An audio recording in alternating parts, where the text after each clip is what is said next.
안녕 친구들, 돌아온 걸 환영해요. 장소연 감독, 이제는 정말 결단이 필요합니다. 언제까지 지켜보겠다는 말만 반복할 건가요?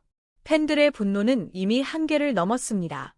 매년 되풀이되는 연패, 그리고 올 시즌에는 벌써 9연패입니다. 중요한 건 단순히 숫자 9가 아닙니다. 이 연패는 아직 끝나지 않았고, 지금 이 순간에도 계속되고 있다는 점입니다. 끝이 보이지 않습니다.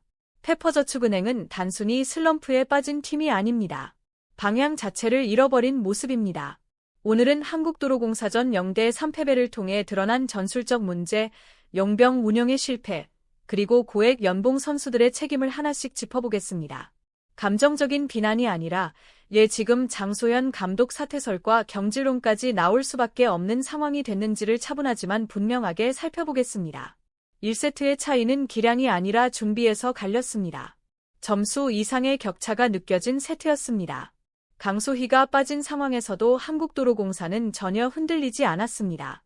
김세희는 리시브 라인에서 중심을 잡았고 리시브가 안정되자 세터 이윤정은 가장 확률 높은 선택지만 반복하면 됐습니다.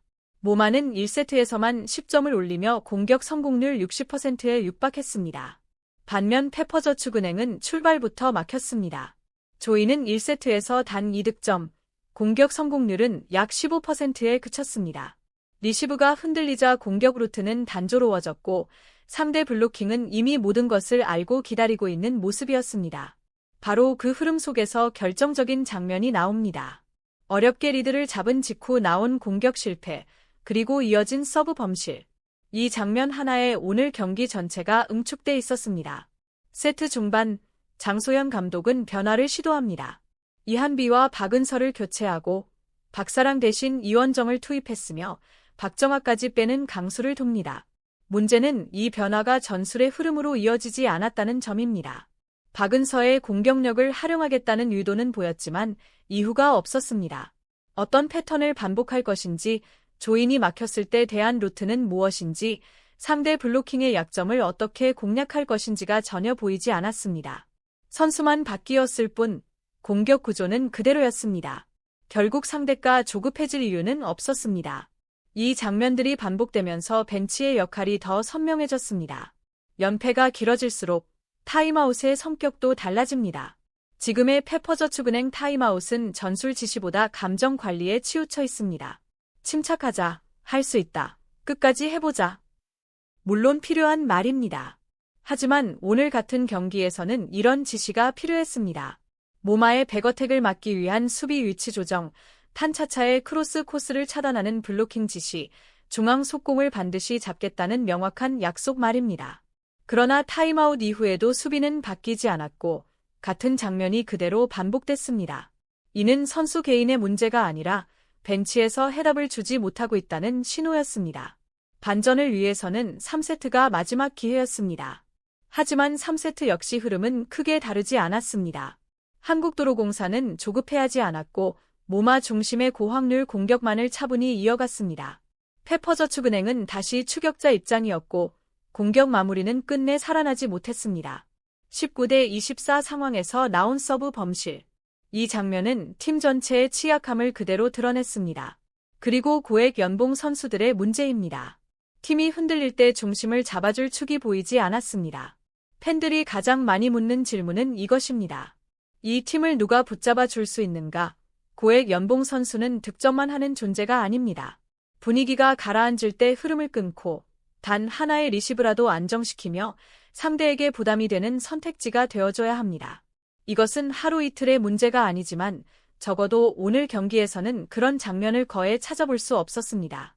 박정아가 교체로 들어와도 상대를 긴장시키는 존재라기보다는 계산된 움직임에 그치는 선수로 보였습니다. 고혜림 역시 마찬가지였습니다. 수비나 리시브에서 팀 전체를 안정시키는 장면은 거의 나오지 않았습니다.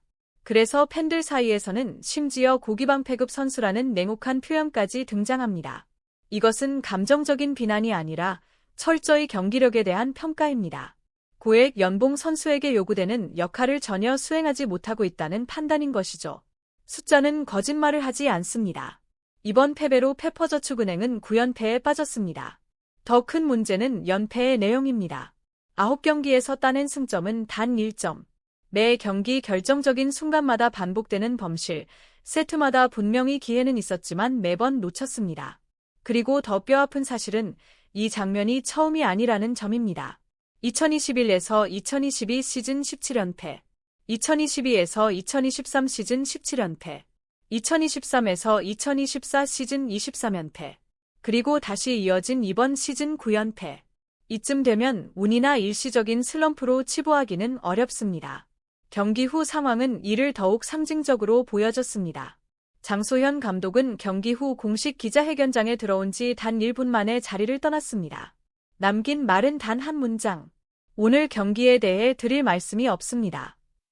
그 짧은 침묵 속에 팀의 현주소가 고스란히 담겨 있었습니다. 절박함은 느껴졌지만 그 절박함을 경기 안에서 풀어낼 방법은 보이지 않았습니다. 경기 직후 팬 커뮤니티의 분위기는 분노보다는 체념에 가까웠습니다. 이 장면, 몇 년째 보는 건가요? 선수는 바뀌는데 패턴은 그대로죠. 타임아웃은 항상 똑같나요? 특정 선수를 향한 비난보다 이 팀이 도대체 어떤 배구를 하려는지에 대한 근본적인 질문이 쏟아졌습니다. 특히 반복적으로 등장한 반응이 있습니다. 이제는 감독 책임을 더 이상 피할 수 없다. 이것은 하루 이틀의 감정 폭발이 아니라 수년간 쌓여온 실망의 결과입니다. 이제 질문을 바꿔야 합니다. 정말 이 연패가 선수들만의 책임일까요? 공격 구조는 변하지 않았고 위기 상황에서의 선택은 늘 같았으며 교체 카드 역시 흐름을 바꾸지 못했습니다. 선수단 전력은 분명 과거보다 나아졌습니다. 실제로 이 팀은 시즌 초반 6승 2패로 2위까지 올라섰던 팀입니다. 그런 팀이 다시 깊은 연패에 빠졌다는 것은 방향성과 설계 자체에 문제가 있다는 뜻입니다. 이제는 결단의 시간입니다. 신생 구단이라는 이유로 계속 인내해야 할 시점은 이미 지났습니다. 연패는 이어졌고 문제는 해결되지 않았습니다. 지금 페퍼저축은행에 필요한 것은 또 한 번의 버티기가 아니라 명확하고 단호한 선택입니다. 장소현 감독 자진 사퇴설이 공론화되는 이유는 분명합니다. 오늘 이 경기는 그 이유를 설명하기에 충분한 증거를 남겼습니다. 공유와 구독, 좋아요.